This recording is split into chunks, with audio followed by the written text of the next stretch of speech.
दोस्तों, हम सब देख रहे थे कि रानी अपनी चालाकियों से सबको बेवकूफ बना रही थी, लेकिन अगली किस्त में एक ऐसा मंजर आने वाला है जो रानी के वहम और गुमान में भी नहीं था। टीजर में दिखाया गया है कि रानी अपनी शादी की सालगिरह यानी एनिवर्सरी मना रही है। वो बहुत खुश है और अपने मेक्के वालों को यानी ज़ारून और अपने वालिदीन को दावत देती है। रानी अपनी माँ से बड़े तकब्बुर में कहती है कि उम्मी, आज मेरा मूड खराब मत कीजिएगा। वो चाहती है कि सब लोग फजा को भूलकर उसकी खुशियों में शामिल हो जाएं। लेकिन रानी ये नहीं जानती कि जिस वक्त वो केक काटने की तैयारी कर रही है, इसी वक्त ज़ारून उसके गुनाहों का सराग लगा चुका है। अगली किस्त का सबसे ताकतूर सीन वो होगा जब ज़ारून अपनी माँ के सामने रानी की हकीकत खोलेगा। ज़ारून अपनी माँ से बड़े दुख और गुस्से में कहता है कि रानी आपा सिर्फ खुद गरज नहीं है, बल्कि वो तो एक जालिम लड़की है। ज़ारून कहता है कि मुझे तो शर्म आती है उनको अपनी बहन कहते हुए। ये बहुत बड़ी बात है क्योंकि ज़ारून हमेशा अपनी बहन का एहतराम करता था, लेकिन अब उसे रानी की आंखों में फजा के लिए नफरत नजर आ गई है। मजे की बात यह है कि रानी कमरे के बाहर खड़ी होकर ज़ारून की ये सारी बातें सुन लेती है। रानी के पैरों तले जमीन निकल जाती है कि मेरा भाई मेरे बारे में ऐसी सोच रखता है। लेकिन रानी इतनी चालाक है कि वो शर्मिंदा होने के बजाय अब मजीद खतरनाक हो जाएगी। दूसरी तरफ रानी के वालिद यानी ज़ारून के अबू का सब्र भी जवाब दे चुका है। वो ज़ारून को समझाते हैं कि बेटा अब बस कर दो। वो कहते हैं कि मैं आज ज़ारून से दो ठोक बात करूंगा कि इस रिश्ते को खत्म कर दे। इनका कहना है कि ज़ारून दीवानों की तरह इस लड़की को ढूंढ रहा है जिसका कोई उता पता ही नहीं है। रानी के वालिद चाहते हैं कि ज़ारून अपनी जिंदगी खराब न करे और इस रिश्ते से पीछे हट जाए, लेकिन वो ये नहीं जानते कि उनका बेटा एक सच्चा आशिक भी है और एक फर्जशनास पुलिस अफसर भी। टीजर में दिखाया गया है कि ज़ारून को एक बहुत बड़ी खबर मिली है। उसे फजा के बारे में पक्का सराग यानी क्लू मिल गया है कि वो कहाँ कैद है। अगला सीन बहुत सनसनीखेज है। ज़ारून अपनी पुलिस टीम के साथ एक फार्म हाउस पर पहुंच जाता है। ये वही जगह है जहां अगवा करने वालों ने फजा को छिपा रखा है। ज़ारून हाथ में गन लेकर अलग अलग कमरों की तलाशी ले रहा है। उसकी आंखों में एक जुनून है, उसे यकीन है कि फजा यहीं आसपास है। दूसरी तरफ फजा की बहन जाए नमाज पर बैठी अल्लाह से रो रो कर दुआएं मांग रही है और अल्लाह ने उसकी दुआ सुन ली है। मेरा तजज़िया ये है कि ज़ारून उस फार्म हाउस के उस कमरे तक पहुंच जाएगा जहां फजा कैद है। वहां शायद अगवा करने वालों से उसका मुकाबला भी हो, लेकिन ज़ारून फजा को बाजियाब करवा लेगा।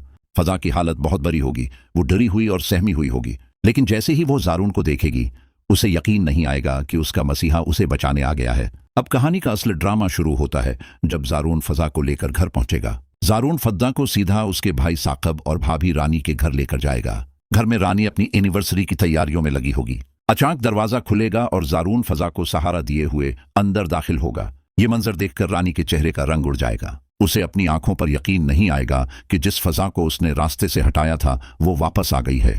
फजा को जिंदा देखकर रानी को खुशी नहीं होगी, बल्कि उसे अपनी मौत नजर आएगी। वो फौरन अपना पिंतरा बदलेगी और बजाय हमदर्दी दिखाने के फजा पर हमले शुरू कर देगी। रानी सबके सामने कहेगी कि अरे ये वापस आ गई। रानी कहेगी कि इतने दिन गायब रहने के बाद ये किस मना से वापस आई है। वो साकिब के दिमाग में जहर भरेगी कि देखो उसका हलिया, ये अगवा नहीं हुई थी बल्कि अपनी मर्जी से गई थी। साकिब, जो पहले ही रानी की बातों में आकर अपनी बहन पर शक कर रहा था, वो फिर से कंफ्यूज हो जाएगा। साकिब अपनी बहन की टूटी हुई हालत देखने के बजाय अपनी बीवी के तानों पर कान धरेगा, लेकिन इस बार ज़ारून खामोश नहीं रहेगा। ज़ारून सबके सामने रानी को शटअप काल देगा। ज़ारून कहेगा कि बस भाभी, एक लफ्ज और नहीं, मैं जानता हूं कि फजा किस हाल में मिली है और उन गुंडों ने उसके साथ किया है। ज़ारून बताएगा कि फजा ने अपनी इज्जत बचाने के लिए कितनी बड़ी जंग लड़ी है। वो रानी की आंखों में आंखें डालकर कहेगा कि आपको तो खुश होना चाहिए था कि फजा मिल गई, लेकिन आपके चेहरे पर ये हवाइयां क्यों उड़ रही हैं। ज़ारून की माँ, जो अब तक खामोश थी, वो भी अब बोल उठेंगी। ज़ारून की माँ कहती हैं कि ज़ारून फजा से बहुत मोहब्बत करता है, वो उसे कभी नहीं छोड़ेगा। ये बात रानी के लिए किसी बम धमाके से कम नहीं है। रानी चाहती थी कि फजा बदनाम हो जाए और ज़ारून उससे रिश्ता तोड़ ले, लेकिन ज़ारून ने फजा को वापस लाकर रानी के सारे प्लान पर पानी फेर दिया है। अब रानी को डर लग रहा है कि कहीं फजा बोल ना पड़े।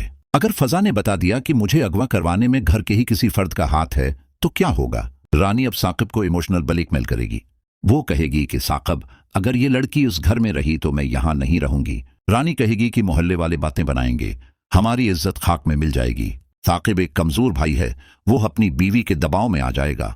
हो सकता है कि साकिब फजा से कहे कि तुम यहां से चली जाओ या ज़ारून से रिश्ता तोड़ दो, लेकिन ज़ारून अब फजा का साया बनकर रहेगा। अगली चंद अक़सात में हम देखेंगे कि ज़ारून उन अगवा करने वालों से तफ्तीश करेगा और वो तफ्तीश घूम फिरकर रानी की तरफ ही आएगी। रानी की वो कॉल जो उसने उन गुंडों को की थी या वो पैसे जो उसने दिए थे, उनका रिकॉर्ड सामने आ जाएगा। ज़ारून के वालिद जो रिश्ता तोड़ने की बात कर रहे थे, फजा की हालत देखकर वो भी शर्मिंदा हो जाएंगे। जब उन्हें पता चलेगा कि उनकी अपनी बेटी रानी ने यह सारा खेल रचाया है तो उनका सिर शर्म से झुक जाएगा। दोस्तों, शिकंजा ड्रामा अब बहुत सनसनीखेज मोड़ पर आ गया है। फजा जिस्मानी कैद से तो आजाद हो गई है, लेकिन अब उसे रानी की नफरत का सामना करना है। आपको क्या लगता है, क्या साकिब को अपनी बीवी रानी की हकीकत पता चल पाएगी?